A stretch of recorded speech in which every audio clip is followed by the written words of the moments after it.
નંદીના જન્મથી શિવજીના વાહન બનવા સુધીની સંપૂર્ણ કથા શુદ્ધ ગુજરાતી ભક્તિમય કહાની। જય ભોલેનાથ, હર હર મહાદેવ। શું તમે જાણો છો કે મહાદેવના મંદિરમાં શિવલિંગની સામે બિરાજમાન નંદી માત્ર ભગવાન શિવનું વાહન જ નથી, પરંતુ તેઓ મહાદેવના પરમ ભક્ત અને ગણોમાં અગ્રણી પણ માનવામાં આવે છે। પરંતુ પ્રશ્ન એ છે કે નંદીનો જન્મ કેવી રીતે થયો? તેમણે એવી કઈ ભક્તિ કરી કે સ્વયં મહાદેવ પ્રસન્ન થઈ ગયા અને શિવજીએ નંદીને પોતાનું વાહન કેમ બનાવ્યા? ચાલો જાણીએ નંદીની અદ્ભુત પૌરાણિક કથા। નંદીનો અદ્ભુત જન્મ। પ્રાચીન સમયમાં શિલાદ નામના એક મહાન ઋષિ રહેતા હતા। તેઓ ભગવાન શિવના પરમ ભક્ત હતા અને હંમેશા મહાદેવની ભક્તિમાં લીન રહેતા। પરંતુ તેમના મનમાં એક ઈચ્છા હતી। તેઓ ઈચ્છતા હતા કે તેમને એવો પુત્ર મળે જે સામાન્ય જન્મથી નહીં, પરંતુ દિવ્ય અને અવિનાશી સ્વરૂપમાં પ્રાપ્ત થાય। શિલાદ ઋષિએ સંતાનની પ્રાપ્તિ માટે કઠોર તપસ્યા શરૂ કરી। વર્ષો સુધી તેમણે ભગવાન શિવનું ધ્યાન કર્યું। તેમની ભક્તિથી પ્રસન્ન થઈને એક દિવસ મહાદેવ તેમની સામે પ્રગટ થયા। શિલાદ ઋષિએ મહાદેવને પ્રાર્થના કરી, હે મહાદેવ, મને એવો પુત્ર આપો જે તમારો પરમ ભક્ત બને અને જે ધર્મના માર્ગે ચાલે। ભગવાન શિવે તેમની પ્રાર્થના સ્વીકારી। કથા પ્રમાણે ત્યાર બાદ શિલાદ ઋષિને એક દિવ્ય પુત્ર પ્રાપ્ત થયો, જેનું નામ રાખવામાં આવ્યું નંદી। નંદી બાળપણથી જ ખૂબ તેજસ્વી અને અસાધારણ હતા। તેમના ચહેરા પર હંમેશા શાંતિ રહેતી અને તેમના હૃદયમાં માત્ર તારક ચિહ્ન ઓમ નમઃ શિવાય તારક ચિહ્નનો જ નાદ ગુંજતો। બાળપણથી જ મહાદેવના ભક્ત નંદી મોટા થતા ગયા। બીજા બાળકો રમવામાં સમય પસાર કરતા, પરંતુ નંદીને ભગવાન શિવની ભક્તિમાં જ આનંદ આવતો। તેઓ શિવલિંગની પૂજા કરતા, બિલ્વપત્ર ચઢાવતા અને મહાદેવનું ધ્યાન કરતા। તેમના પિતા શિલાદ ઋષિ નંદીની ભક્તિ જોઈને ખૂબ પ્રસન્ન થતા। પરંતુ એક દિવસ બે મહાન ઋષિઓ શિલાદના આશ્રમમાં આવ્યા। તેમણે નંદીને જોયા અને આશીર્વાદ આપ્યો, પરંતુ તેમના ચહેરા પર થોડી ચિંતા દેખાઈ। શિલાદ ઋષિએ પૂછ્યું, મુનિઓ, તમે ચિંતિત કેમ છો? ત્યારે ઋષિઓએ કહ્યું કે નંદીનું જીવન લાંબુ નહીં હોય। આ વાત સાંભળીને શિલાદ ઋષિ ખૂબ દુઃખી થયા। પિતાનું દુઃખ જોઈને નંદીએ કહ્યું, પિતાશ્રી, ચિંતા ન કરો, મારા રક્ષક સ્વયં મહાદેવ છે। નંદીની કઠોર તપસ્યા। નંદીએ નક્કી કર્યું કે હવે તેઓ ભગવાન શિવને પ્રસન્ન કરશે।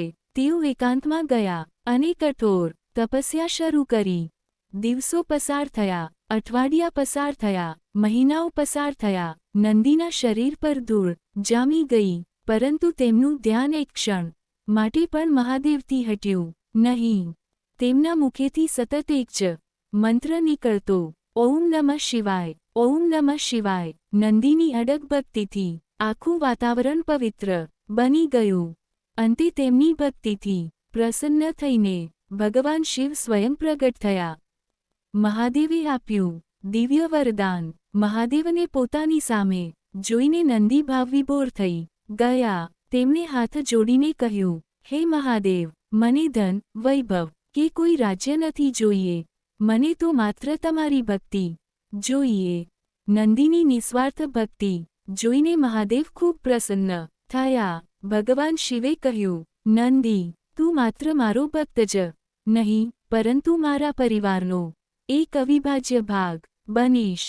કથા પ્રમાણે મહાદેવે નંદીને દિવ્ય સ્વરૂપ અને વિશેષ સ્થાન આપ્યું। તેમને પોતાના ગણોના પ્રમુખ તરીકે સ્થાન મળ્યું અને તેઓ નંદીશ્વર તરીકે પ્રસિદ્ધ થયા। નંદી કેવી રીતે બન્યા શિવજીનું વાહન? હવે આવ્યો સૌથી મહત્વનો પ્રસંગ। નંદીની ભક્તિ અને સમર્પણથી પ્રસન્ન થઈને ભગવાન શિવે તેમને પોતાના નજીકનું સ્થાન આપ્યું। નંદી મહાદેવની દરેક સેવા કરવા લાગ્યા। તેઓ શિવજીના દ્વારપાળ બન્યા। મહાદેવ જ્યાં જાય ત્યાં નંદી તેમની સાથે રહેતા। તેમની નિષ્ઠા જોઈને ભગવાન શિવે નંદીને પોતાના વાહન તરીકે સ્વીકાર્યા। આ રીતે નંદી માત્ર એક વાહન ન રહ્યા, તેઓ બની ગયા મહાદેવના પરમ સેવક, દ્વારપાળ અને અગ્રણી ગણ. શિવમંદિરમાં નંદી શિવલિંગની સામે કેમ હોય છે? આજ સુધી જ્યારે આપણે શિવમંદિરમાં જઈએ છીએ ત્યારે શિવલિંગની સામે નંદી મહારાજને બિરાજમાન જોઈએ છીએ. તેનું એક આધ્યાત્મિક પ્રતીક પણ માનવામાં આવે છે. નંદી હંમેશા મહાદેવ તરફ એકાગ્રતાથી જોતા રહે છે. તેમની સ્થિતિ આપણને શીખવે છે કે મનને એકાગ્ર રાખો, ભક્તિમાં અડગ રહો અને તમારા આરાધ્ય પ્રત્યે સંપૂર્ણ સમર્પિત રહો. એટલા માટે ભક્તો નંદી મહારાજના દર્શન કરીને પછી શિવલિંગના દર્શન કરે છે. નંદી પાસેથી મળતો જીવનનો સંદેશ. નંદીની કથા આપણને માત્ર પૌરાણિક પ્રસંગ નથી જણાવતી. આ કથા આપણને જીવનના 3 મોટા પાઠ આપે છે. પહેલો પાઠ, અડગ ભક્તિ. પરિસ્થિતિ ગમે તેવી હોય, જો શ્રદ્ધા સાચી હોય તો મનુષ્ય પોતાના ધ્યેયથી હટવો જોઈએ નહીં. બીજો પાઠ, નિસ્વાર્થ સમર્પણ. નંદીએ મહાદેવ પાસે સંપત્તિ કે સત્તા માંગી નહોતી, તેમણે માત્ર ભગવાનની સેવા માંગી. ત્રીજો પાઠ, ધીરજ.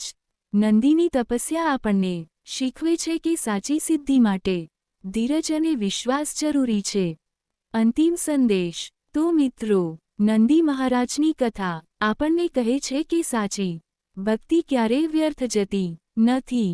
નંદીએ મહાદેવને મેળવવા માટે તપસ્યા કરી, પરંતુ બદલામાં તેમને માત્ર ભગવાનના દર્શન જ નહીં, પરંતુ મહાદેવના સૌથી નજીકના સેવક બનવાનું ગૌરવ મળ્યું. આજે પણ નંદી મહારાજ શિવમંદિરમાં મહાદેવની સામે બિરાજમાન છે અને જાણે દરેક ભક્તને એક જ સંદેશ આપે છે. ભક્તિમાં વિશ્વાસ રાખો, મહાદેવ તમારા પર જરૂર કૃપા કરશે. હર હર મહાદેવ. જય નંદી મહારાજ. જો આ પૌરાણિક કથા તમને ગમી હોય તો લાઈક કરો, શેર કરો અને ભક્તિભર્યા આવા જ વિડીયો માટે ફોલો કરવાનું ભૂલશો નહીં.